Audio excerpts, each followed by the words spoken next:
ನಮಸ್ಕಾರ ಸ್ನೇಹಿತರೆ, ಎಲ್ಲರೂ ಹೇಗಿದ್ದೀರಾ? ಎಲ್ಲರೂ ಚೆನ್ನಾಗಿರ್ತೀರಾ ಅಂತ ಅನ್ಕೋತೀನಿ. ಎಲ್ರಿಗೂ ಗೊತ್ತಿರೋ ಹಾಗೆ ಭಗವಾನ್ ಶ್ರೀ ಕೃಷ್ಣ ಅವರ ತಲೆ ಮೇಲೆ ನವಿಲ್ಗರಿಯನ್ನು ಇಟ್ಕೊಂಡಿರ್ತಾರೆ. ನೀವು ಸಹ ನೋಡಿರ್ತೀರ.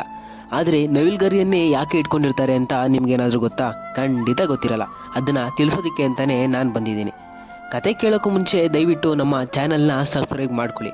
ನೀವು ಮಾಡೋ ಒಂದು ಸಬ್ಸ್ಕ್ರೈಬ್ ಮತ್ತು ಲೈಕ್ನಿಂದ ಇನ್ನೂ ಬೇರೆ ಬೇರೆ ವಿಚಾರಗಳನ್ನ ತಿಳ್ಕೊಂಡು ನಾನು ನಿಮಗೆ ತಿಳಿಸ್ತೀನಿ.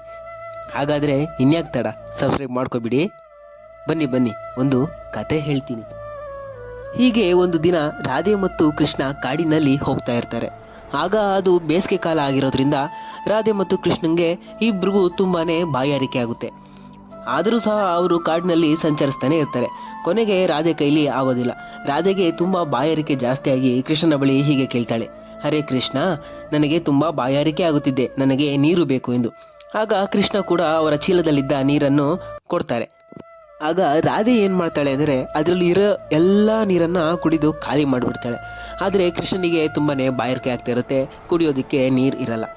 ಆಗ ಕೃಷ್ಣ ರಾಧೆಗೆ ಹೇಳ್ತಾಳೆ, ನೀನು ಇಲ್ಲೇ ಇರು, ನಾನು ನೀರನ್ನು ಹುಡುಕಿ ನಾನು ಕುಡಿದು ನನ್ನ ದಾಹವನ್ನು ತೀರಿಸ್ಕೊಂಡು ಬರ್ತೀನಿ ಅಂತ. ಆಗ ರಾಧೆ ಕೂಡ ಸರಿ, ನಾನು ಇಲ್ಲೇ ಕೂತು ವಿಶ್ರಾಂತಿ ಮಾಡ್ತಾ ಇರ್ತೀನಿ, ನೀನು ಹೋಗಿ ಬಾ ಎಂದು ಕಳಿಸ್ಕೊಡ್ತಾಳೆ. ಹಾಗೆಯೇ ಕೃಷ್ಣ ನೀರನ್ನು ಹುಡುಕ್ತಾ ಕಾಡಿನ ದಾರಿಯಲ್ಲೇ ಹೋಗ್ತಾನೆ. ಎಷ್ಟೇ ಹುಡುಕಿದರೂ ಕೃಷ್ಣನಿಗೆ ನೀರೇ ಸಿಗಲ್ಲ. ಆಗ ಒಂದು ಕಡೆ ಕೂತ್ಕೋತಾನೆ.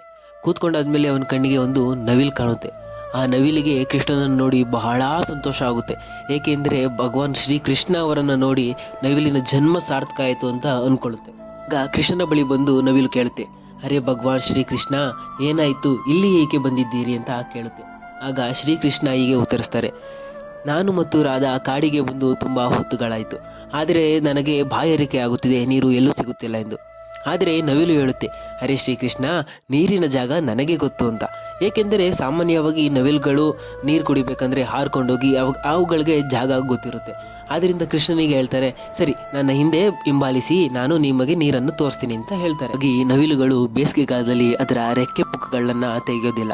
ಏಕೆಂದರೆ ಬೇಸಿಗೆಗಾಲದಲ್ಲಿ ಅವು ಸಡಿಲವಾಗಿರುತ್ತವೆ. ಆದರೂ ಸಹ ನವಿಲು ಒಂದು ಕ್ಷಣ ಯೋಚನೆ ಮಾಡದೆ ಹಾರುತ್ತಾ ಹಾರುತ್ತಾ ಕೃಷ್ಣನಿಗೆ ನೀರಿನ ದಾರಿಯನ್ನು ತೋರಿಸುವುದಕ್ಕಾಗಿ ಮೇಲಕ್ಕೆ ಹೋಗುತ್ತೆ. ಆದರೆ ಅದು ಒಂದೊಂದು ರೆಕ್ಕೆಯನ್ನು ಬಡಿತಾ ರೆಕ್ಕೆಗಳು ಕೂಡ ಒಂದೊಂದಾಗಿಯೇ ಉದುರುತ್ತಾ ಹೋಗುತ್ತದೆ. ಕೃಷ್ಣ ಕೂಡ ಅದನ್ನು ನೋಡುತ್ತಾ ಹಿಂದೆಯೇ ಹಿಂಬಾಲಿಸುತ್ತಾನೆ. ಆದರೆ ಈ ಕಡೆ ನವಿಲಿನ ಪ್ರಾಣ ನಿಧಾನವಾಗಿ ಹೋಗುತ್ತಾ ತೊಡಗುತ್ತೆ. ಯಾಕಂದರೆ ನವಿಲುಗಳಿಗೆ ಅವುಗಳ ರೆಕ್ಕೆಯಲ್ಲೇ ತನ್ನ ಪ್ರಾಣಗಳಿರುತ್ತೆ. ಕೊನೆಗೆ ಹಾರುತ್ತಾ ಹಾರುತ್ತಾ ತನ್ನ ಎಲ್ಲ ರೆಕ್ಕೆಗಳನ್ನು ಕಳೆದುಕೊಂಡು ನೀರಿನ ಹತ್ರ ಬರುತ್ತೆ. ಆಗ ಕೃಷ್ಣನಿಗೂ ಕೂಡ ನೀರು ಸಿಗುತ್ತೆ. ಕೃಷ್ಣನು ಕುಡಿದು ಬಾಯಾರಿಕೆ ತೀರಿಸ್ಕೊತಾನೆ. ಆದರೆ ಕಡೆ ನವಿಲು ತುಂಬಾ ಸೊರಗಿ ಸೋತು ಕೂತಿರುತ್ತೆ. ಯಾಕಂದ್ರೆ ಅದು ತನ್ನ ರೆಕ್ಕೆಗಳನ್ನ ಕಳೆದುಕೊಂಡು ಅಲ್ಲಿ ರಕ್ತಸ್ರಾವ ಆಗ್ತಾ ಇರುತ್ತೆ. ಆ ರಕ್ತಸ್ರಾವ ಆಗಿ ತನ್ನ ಪ್ರಾಣ ಕೂಡ ಹೋಗುತ್ತಾ ಬರುತ್ತೆ.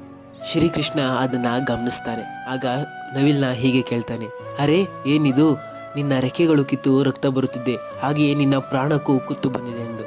ಆಗ ನವಿಲು ಉತ್ತರಿಸುತ್ತೆ, ನನ್ನ ಪ್ರಾಣ ಹೋದರೂ ಸರಿ ಕೃಷ್ಣ, ಆದರೆ ನಿನಗೆ ನಾನು ದಾಹ ತೀರಿಸಿದ ಪುಣ್ಯ ನನಗೆ ಸೇರಿತು, ಇದಕ್ಕಿಂತ ಪುಣ್ಯ ನನಗೆ ಬೇರೇನೂ ಸಿಗುತ್ತೆ ಅಂತ ಕೇಳುತ್ತೆ.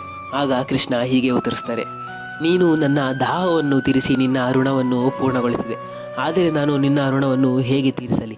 ಈ ನಿನ್ನ ಋಣಕ್ಕೆ ನಾನು ಯಾವಾಗಲೂ ಚಿರಋಣಿಯಾಗಿರ್ತೀನಿ ಅಂತ ಅದರ ಒಂದು ನವಿಲುಗರಿಯನ್ನು ತಲೆ ಮೇಲಿಟ್ಟುಕೊಂಡು ನಾನು ಸಾಯುವವರೆಗೂ ಕೂಡ ನಿನ್ನ ರೆಕ್ಕೆ ನನ್ನ ತಲೆ ಮೇಲೆ ಇಟ್ಕೊಂಡು ನಾನು ನಿನ್ನ ಋಣ ತೀರಿಸ್ತೀನಿ ಅಂತ ಹೇಳ್ತಾರೆ. ಆಗಿನಿಂದ ಅವರು ಸಾಯುವವರೆಗೂ ತನ್ನ ತಲೆಯ ಮೇಲೆ ಅದರ ರೆಕ್ಕೆಯನ್ನು ಇಟ್ಕೊಂಡು ಅದರ ಋಣನ ತೀರಿಸ್ತಾರೆ. ಇದಾಗಿತ್ತು ಸ್ನೇಹಿತರೆ ಇಂದಿನ ಕತೆ. ನಿಮಗೆ ಈ ಕತೆ ಏನಾದರೂ ಮೊದಲೇ ಗೊತ್ತಿದ್ರೆ ಹೌದು ಅಂತ ಕಾಮೆಂಟ್ ಮಾಡಿ. ಹಾಗೆಯೇ ಮುಂದಿನ ವಿಡಿಯೋದಲ್ಲಿ ನಿಮಗೆ ಯಾವ ಕತೆ ಯಾರ ಬಗ್ಗೆ ಬೇಕು ಅಂತಲೂ ಕಾಮೆಂಟ್ ಮಾಡಿ, ನಾನು ಅದನ್ನು ಮಾಡೋಕ್ಕೆ ಪ್ರಯತ್ನ ಮಾಡ್ತೀನಿ.